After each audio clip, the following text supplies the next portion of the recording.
Capítulo 7. Costas fortes, fronte suave, coração indomado. Com muita frequência, a nossa suposta força vem do medo, não do amor. Em vez de ter costas fortes, muitos de nós temos uma fronte fortificada protegendo uma coluna fraca. Em outras palavras, andamos por aí frágeis e na defensiva, tentando disfarçar a nossa falta de confiança. Se fortalecermos nossas costas, metaforicamente falando, e desenvolvermos uma coluna flexível, mais resistente, poderemos nos arriscar a ter uma fronte suave e aberta. Como podemos dar e receber cuidado com uma compaixão de costas fortes e fronte suave, passando do medo para um lugar de genuína ternura? Acredito que isso só acontece quando conseguimos ser transparentes de verdade, vendo o mundo com clareza e deixando o mundo ver dentro de nós. Roche John Halifax. A primeira vez que ouvi a expressão costas fortes, fronte suave, foi com John Halifax. Estávamos fazendo um evento juntas no Omega Institute, em Nova York. Um dos meus lugares favoritos. Confesso que fiquei meio intimidada em conhecê-la. A doutora Halifax é uma professora budista, além de sacerdote zen, antropóloga, ativista e autora de vários livros sobre o budismo engajado. Nos encontramos pela primeira vez no ensaio técnico da nossa noite de bate-papo.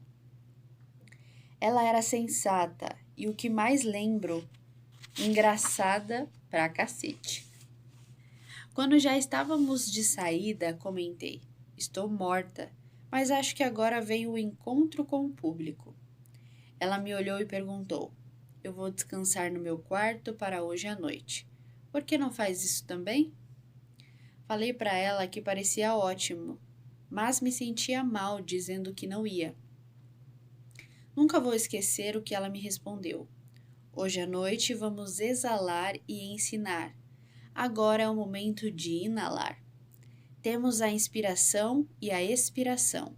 E é fácil achar que a gente precisa exalar o tempo todo, sem nunca inalar. Mas a inalação é absolutamente essencial para quem quer continuar exalando. Caramba! Na sua fala daquela noite, ela explicou a abordagem budista de costas fortes e fronte suave. Durante o meu trabalho de pesquisa para este livro, essa imagem ficou me voltando à mente. Se vamos fazer do verdadeiro pertencimento uma prática diária da nossa vida, vamos precisar de costas fortes e uma fronte suave. Precisamos tanto de coragem quanto de vulnerabilidade. Ao abandonarmos a certeza e a segurança dos nossos redutos ideológicos e partirmos para a natureza selvagem. Só que o verdadeiro pertencimento é mais do que costas fortes e uma fronte suave. Tendo reunido coragem e nos firmando sozinhos para afirmar nossas crenças e fazer o que é certo, apesar das críticas e do medo, podemos então sair da natureza selvagem, mas ela deixou uma marca em nosso coração. Não significa que ela tenha se tornado menos difícil, mas que, uma vez que a tenhamos desbravado por conta própria, estaremos dolorosamente cientes das nossas escolhas daqui para frente. Podemos passar a vida toda traindo a nós mesmos e optando por nos adequarmos em vez de nos firmarmos sozinhos. Mas, uma vez que nos defendemos por nós mesmos e por nossas crenças, a exigência é maior. Um coração indomado resiste à ideia de se adequar e sofre com a traição. Costas fortes. Todos vamos passar o resto da vida desenvolvendo costas fortes e uma fronte suave, e tentando ouvir o que o nosso coração indomado nos sussurra. Mas para alguns, o foco principal do trabalho acaba sendo o de fortalecer as costas. Costumamos ter esse desafio pessoal quando o que outras pessoas pensam de nós nos afeta. Buscar perfeição, agradar, ter que se provar e fingir agem como obstáculos para as costas fortes. Um jeito de fortalecermos o nosso músculo da coragem é aprendendo a colocar o Brainwin em prática. O trabalho ficaria mais ou menos assim: limites. Aprender a definir, preservar e respeitar limites. O desafio é se desapegar da admiração dos outros e do medo de decepcioná-los. Confiabilidade. Aprender a se expressar com transparência e não falar da boca para fora. O desafio é não exagerar nos seus esforços e nas suas promessas só para agradar os outros ou provar alguma coisa a eles. Responsabilização. Aprender a amadurecer, ser responsável, assumir a responsabilidade e pedir desculpas sinceras quando estiver errado. O desafio é se desapegar da culpa e ficar bem longe da vergonha. Sigilo. Aprender a guardar segredos, discernir o que é da nossa conta e pode ser compartilhado e o que não é. O desafio é parar de usar fofocas, a intimidade de ter um inimigo em comum e o compartilhamento excessivo para facilitar a conexão. Integridade. Aprender a praticar os nossos valores, mesmo quando for desconfortável e difícil. O desafio, nessas horas, é escolher a coragem no lugar da comodidade. Não julgamento. Aprender a dar e a receber ajuda. O desafio é dissociar a nossa identidade e a nossa fonte de autoestima do rótulo daquele que sempre ajuda e conserta tudo. Generosidade. Aprender a definir os limites que nos permitem ser generosos nas nossas suposições alheias. O desafio é ser franco e claro com os outros sobre o que é aceitável e o que não é. Naquela entrevista para Bill Moyers, a doutora Angelou disse: "Eu pertenço a mim mesma. Tenho muito orgulho disso. Estou sempre muito preocupada com como olho para Maya. Gosto demais dela."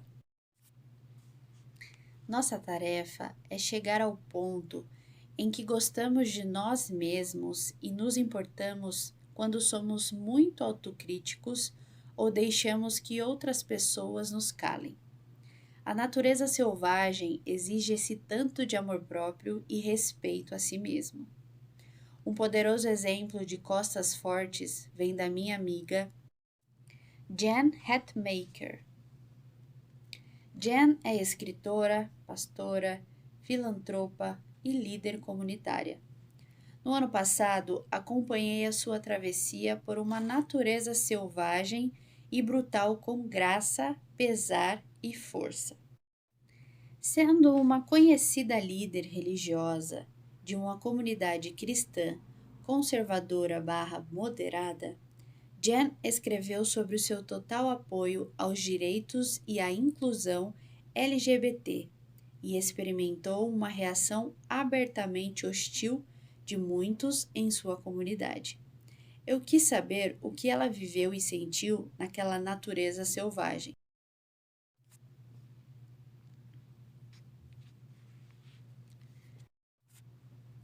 Sua resposta foi a seguinte: "Não vou dourar a pílula. Ficar no precipício da natureza selvagem é de gelar os ossos. Como o pertencimento é algo tão primitivo, tão necessário, a ameaça de perder a própria tribo ou de seguir sozinho soa tão aterrorizante que afasta a maioria de nós da natureza selvagem por toda a vida. A aprovação humana é um de nossos ídolos mais venerados, e a oferta que devemos deixar a seus pés famintos é a manutenção de conforto alheio. Estou convencida de que o desconforto é o maior obstáculo da nossa geração.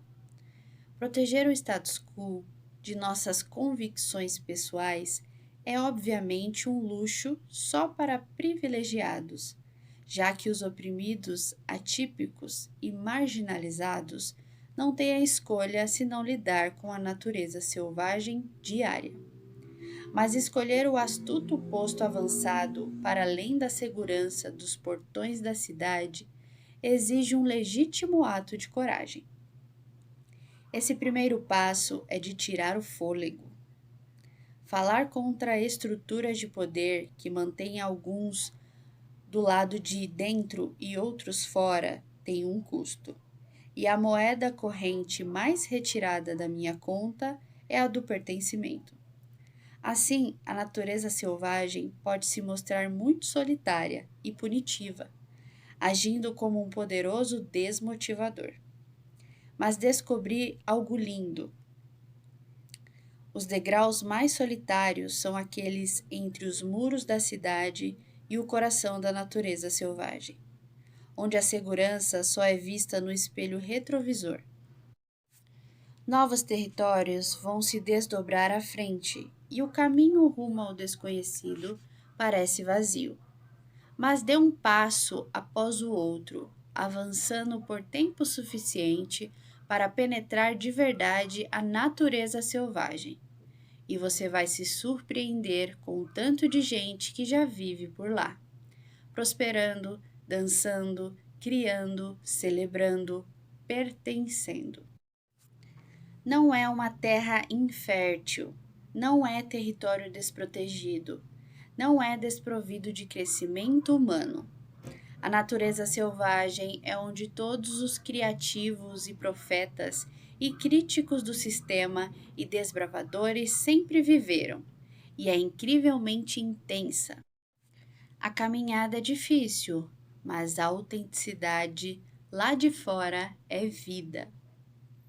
Desconfio que a natureza selvagem seja um lar permanente para mim, o que é feliz e também difícil. Um amigo querido me enviou uma mensagem durante aqueles passos iniciais tão severos, tendo rompido com as linhas partidárias de forma irremediável após discutir publicamente por uma frágil interpretação do catecismo. Tem essa história maravilhosa e estranha em Gênesis 32 sobre Jacó lutando fisicamente contra Deus a noite toda na natureza selvagem, na natureza de verdade, no caso. E vendo que Jacó não ia se render e ouvindo-o gritar: "Não te deixarei ir, se não me abençoares", ele tocou o quadril de Jacó e deslocou sua coxa, um lembrete permanente da luta de um homem determinado, teimoso e obstinado contra Deus, um ato absurdo e destemido, tão ultrajante quanto espantoso. A mensagem do meu amigo dizia assim: "Você é como Jacó, não deixou Deus partir até que ele abençoasse você nesse espaço. E ele irá. Você realmente vai descobrir novas terras, mas vai estar sempre mancando." Então escolhi a natureza selvagem, por ser onde posso dizer a verdade e liderar com mais coragem e me unir aos meus companheiros de fora, mas mancar vai me lembrar do custo, do que ficou para trás, o que sempre me fará sentir meio triste e meio ferida. Terá valido a pena? Sem dúvida alguma. E espero que mancar mostre aos outros habitantes da natureza selvagem que, mesmo familiarizada com a dor, não consegui sair ilesa da experiência. Aos atípicos, desconfio de que isso não vai embaçar nem um pouco a nossa festa dançante da natureza selvagem. Uma festa dançante na natureza selvagem? Estou dentro. Uma fronte suave. A incrível história de Jen sobre suas experiências na natureza selvagem me levou a duas conclusões. 1. Precisamos manter nossas costas sempre fortes. Não se resolve de uma só vez. E 2. Gente, como é difícil manter a fronte suave no meio de tanta amargura. Assim como Jen, também expus opiniões entre a minha comunidade, e a reação de alguns me embasbacou. Da frase "fique de boca fechada" a ameaças violentas e ricas em detalhes à minha família. A minha resposta mais visceral é: costas fortes, fronte blindada. Mas não se vive assim. A vulnerabilidade é de onde nascem o amor, a alegria, a confiança, a intimidade e a coragem. Tudo que dá sentido à nossa vida. Fronte blindada soa ótimo quando estamos sofrendo, mas no fim acaba nos causando ainda mais dor. Quando deixamos que as pessoas se aproveitem da nossa vulnerabilidade ou nos encham do ódio que sentem, mudamos a nossa vida inteira por elas. Muitos de nós nos blindamos desde criança para nos protegermos. Quando adultos, começamos a perceber que a blindagem nos impede de desenvolver os nossos dons e a nós mesmos. Assim como podemos trabalhar o nosso músculo da coragem para fortalecer as costas, analisando a nossa necessidade de sermos perfeitos e de agradar os outros à custa da nossa própria vida, podemos também exercitar o músculo da vulnerabilidade, que nos permite baixar a bola e continuar abertos em vez de atacar e defender. Isso é ficar confortável com a vulnerabilidade. Na maior parte do tempo, abordamos a vida com a fronte blindada por dois motivos. 1. Não estamos confortáveis com as emoções e comparamos vulnerabilidade com fraqueza. Ou 2. Nossas experiências traumáticas nos ensinaram que a vulnerabilidade é mesmo perigosa.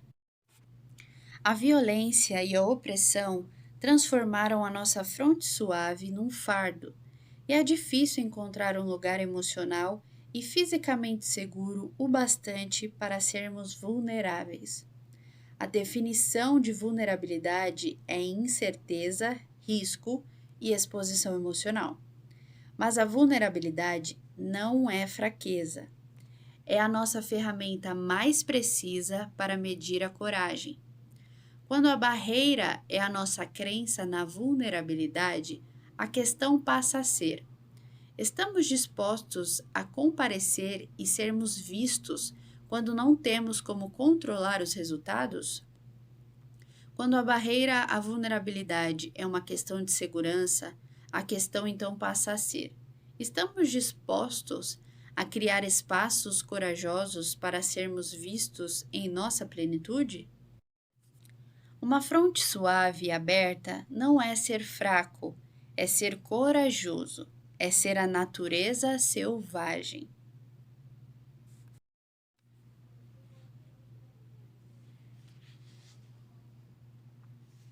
Coração indomado.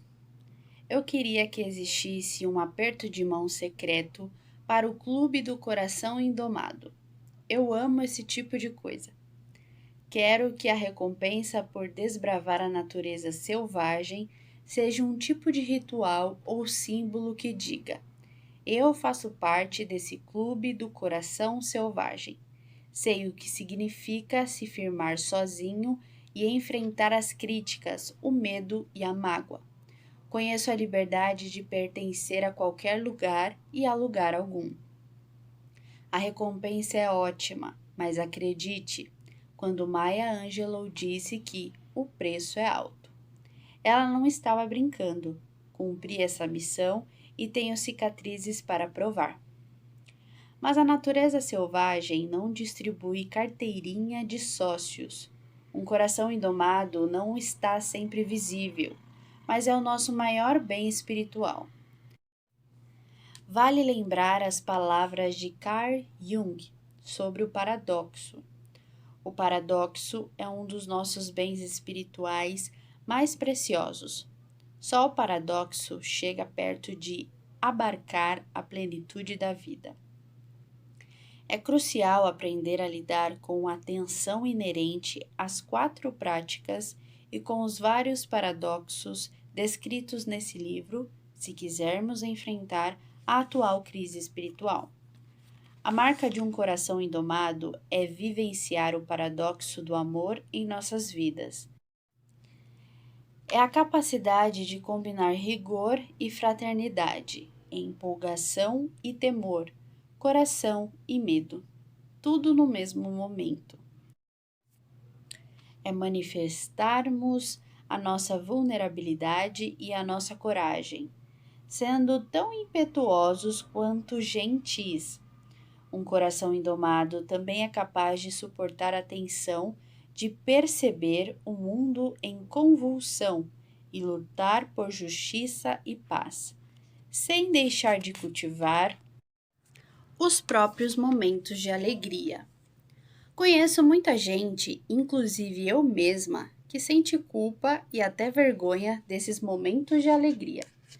Como posso me divertir nesta linda praia com a minha família quando tanta gente por aí não tem moradia nem segurança?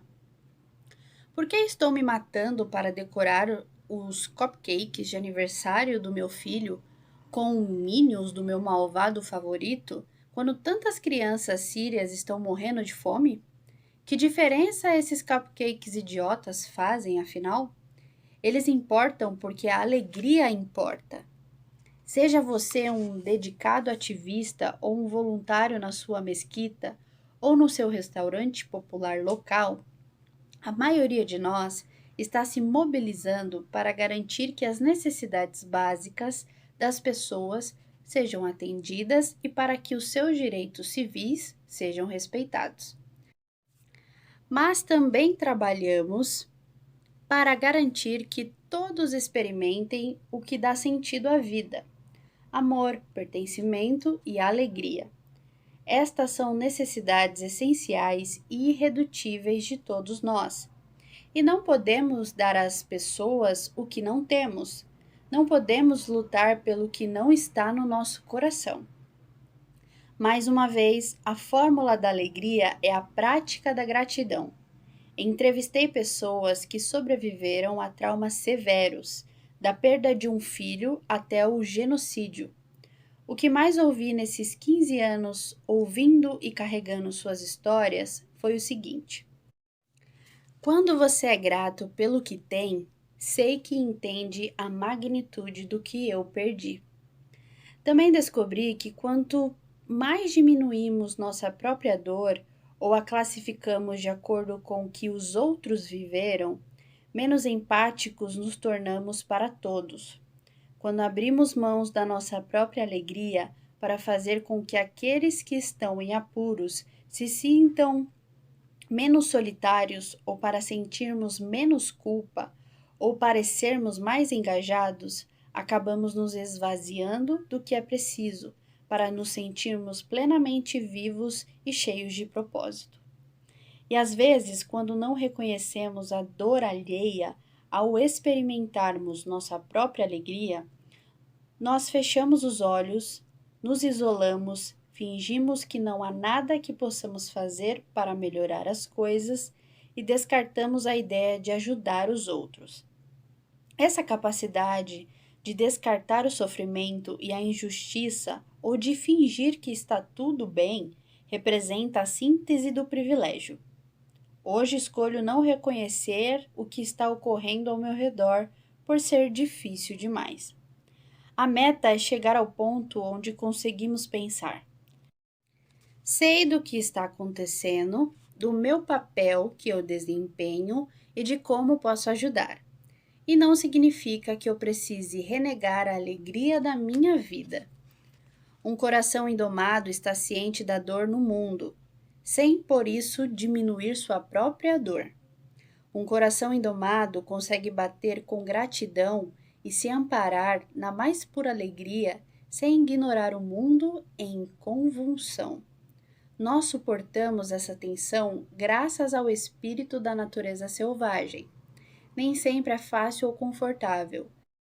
Às vezes, vamos contra a pressão da correnteza. Mas o que torna tudo possível é uma fronte feita de amor e costas robustas de coragem. Se voltarmos à definição do verdadeiro pertencimento, veremos que ela é construída sobre um alicerce de tensões e paradoxos. O verdadeiro pertencimento é a prática espiritual de acreditar e pertencer a si mesmo, tão intensamente que é possível partilhar a sua versão mais autêntica com o mundo e ainda encontrar sacralidade, seja fazendo parte de algo maior ou se firmando sozinho na natureza selvagem. O verdadeiro pertencimento não requer que você mude, requer que você seja quem é. E voltamos a sentir a pressão aqui, em nossas práticas. De perto é mais difícil odiar o outro. Aproxime-se. Bata de frente com as merdas que ouvir. Seja civilizado. Dê a mão a completos estranhos. Costas fortes, fronte suave, coração indomado. A marca de um coração indomado é obedida na natureza selvagem, mas existe ainda uma prática diária que aprendi aqui, fundamental para nossa busca rumo ao verdadeiro pertencimento. Essa prática mudou a forma como eu me coloco diante da vida, como ajo como mãe e como líder. Pare de vagar pelo mundo atrás da confirmação de que você não pertence a lugar algum. É algo que você sempre vai encontrar, porque fez disso a sua missão. Pare de analisar o rosto das pessoas atrás de evidências de que você não é o bastante. É algo que você sempre vai encontrar, porque fez disso a sua meta. O verdadeiro pertencimento e a autoestima não são bens. Não negociamos seu valor com o mundo. A verdade sobre quem somos vive no nosso coração. Nosso chamado à coragem é proteger nosso coração indomado das constantes avaliações, sobretudo das nossas. Ninguém pertence mais a este lugar do que você.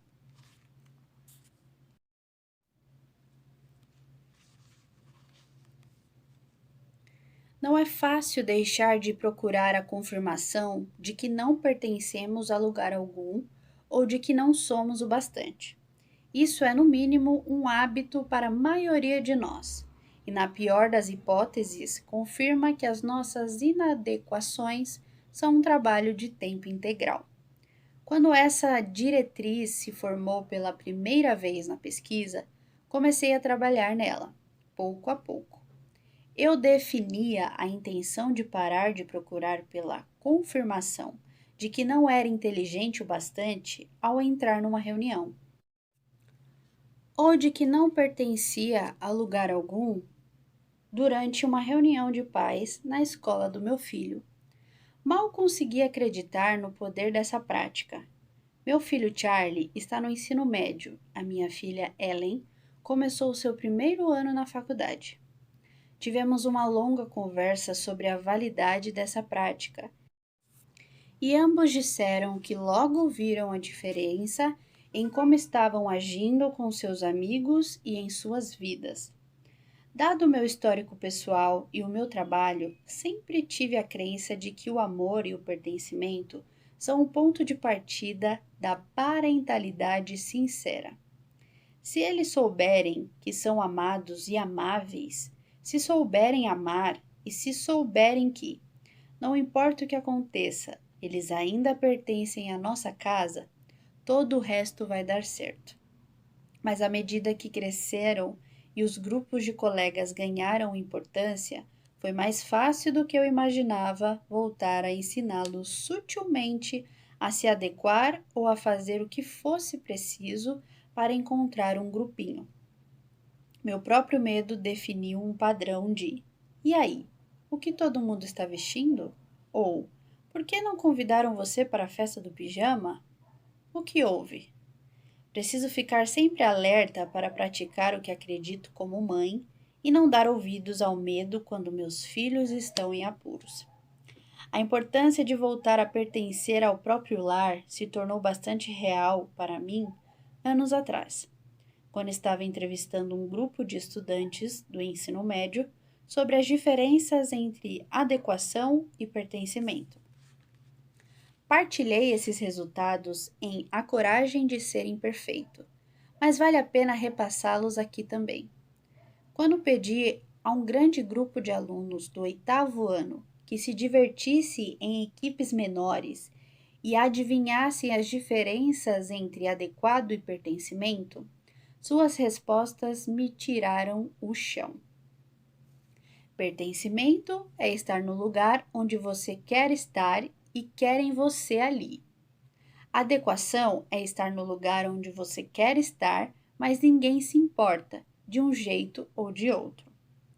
Pertencimento é ser aceito por ser você mesmo. Adequação é ser aceito por ser como todos os outros. Se posso ser eu mesma, eu pertenço. Se tenho que ser como você, eu me adequo. Eles arrasaram nas definições. Não importa em que parte do país eu faça essa pergunta ou o tipo de escola que estou visitando, os alunos do ensino fundamental e médio entendem como isso funciona. Eles também falam abertamente sobre a mágoa de não sentirem a noção do pertencimento em casa. Daquela primeira vez que pedi aos alunos do 8º ano que bolassem as definições, um deles escreveu: não pertencer à escola é bem difícil, mas não é nada comparado com o que você sente quando não pertence à sua casa.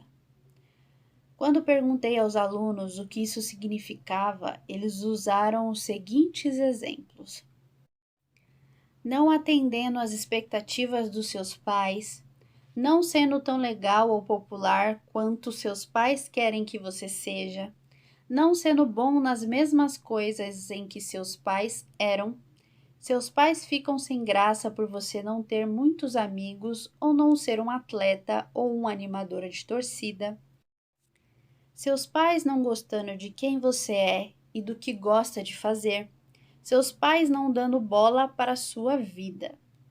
Agora, com essa nova pesquisa sobre o verdadeiro pertencimento, eu sei que minha tarefa é ajudar meus filhos a acreditar em si mesmos e a pertencerem a si mesmos, acima de todo o resto. Sim, sempre tenho o trabalho de ajudá-los a enfrentar questões envolvendo amigos e a adequação é algo legítimo para as crianças. Mas nossa tarefa principal é proteger esse coração gentil e endomado. Devemos resistir à ideia de segui-los pela natureza selvagem, tentando torná-la mais segura e civilizada. Cada célula do nosso corpo vai querer protegê-los da mágoa que vem de se firmar sozinho. Mas negar aos nossos filhos a oportunidade de ganhar sabedoria direto das árvores e dançar sob a luz da lua, com os outros renegados, de agudos solitários e transgressores que mancam, só tem a ver com nosso próprio medo e conforto. O coração deles também precisa conhecer a natureza selvagem. Na condição de líder, quero cultivar uma cultura de verdadeiro pertencimento. Não quero e não posso adequar. Na minha conversa com o técnico Peter Carum, fiquei impressionada com a sua resposta quando perguntei quanto tempo havia passado na natureza selvagem. Ele disse: "Ah, é, eu conheço esse lugar. Já fui demitido na natureza selvagem umas 2 vezes. Sei o que costumam aceitar de um treinador da NFL, mas às vezes você tem que ousar e se arriscar. E existe um tipo especial de resiliência, que vem do escrutínio que acontece na natureza selvagem. Sei que essas experiências me deixaram com uma crença mais verdadeira em mim mesmo e com uma percepção muito mais apurada de quando não estou seguindo o que acho correto. A resiliência resultante do escrutínio na natureza selvagem é aquela percepção muito mais apurada de quando não estamos seguindo o que achamos correto. É a marca de um coração indomado. Imagine uma organização onde uma massa crítica de pessoas está liderando e inovando a partir de um coração indomado. Em vez de fazer como todos, se esconder atrás dos redutos e ficar a salvo, precisamos de uma revolução do coração indomado. Agora, mais do que nunca. Se quiser se aprofundar em desbravando a natureza selvagem em casa ou no trabalho, temos guias de leitura em inglês para pais e líderes em brennebrown.com. Na minha experiência, nada muda até passarmos a colocar esse trabalho em prática com as nossas famílias, nossos amigos e colegas. É quando a natureza selvagem ganha vida. Toda vez que escrevo um livro, sou desafiada a viver sua mensagem. Tive que lidar com meu próprio perfeccionismo quando escrevi A Arte. Tive que encarar as críticas e a coragem quando escrevi A Coragem de Ser Imperfeito. E tive que questionar todas as histórias que invento para me proteger quando escrevi Mais Forte do que Nunca. Eu disse muito ao meu editor. Bem, devíamos chamá-lo de Como Perder Amigos e Chatear Todo Mundo. Se tiver fortes opiniões políticas, é provável que algo aqui acabe frustrando você. Sei que vai haver muita discordância e debate. Espero que sim. Espero que sejamos impetuosos e gentis uns com os outros.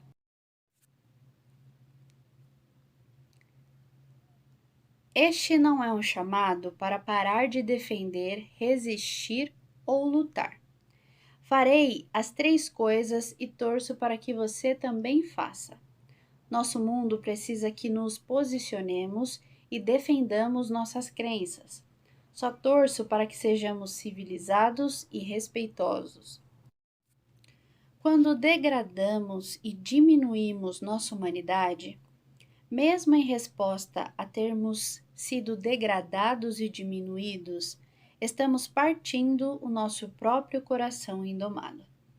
De todos os chamados, a coragem que pedi aos leitores que respondessem na última década, desbravar a natureza selvagem é o mais difícil. É o que mais pode doer. Mas, tal como a citação de Maya Angelou nos lembra, é o único caminho para a libertação. A gente só é livre quando vê que não pertence a lugar algum, mas sim a qualquer lugar. Lugar algum mesmo. O preço é alto, a recompensa é ótima. E com isso deixo vocês. Vai haver momentos em que se firmar sozinho será muito difícil, assustador demais, e acabaremos duvidando da nossa capacidade de superar a incerteza. Alguém em algum lugar vai dizer: não faça isso. Você não tem o que é preciso para sobreviver na natureza selvagem. É quando você alcança o fundo do seu coração indomado e lembra a si mesmo: eu sou a natureza selvagem.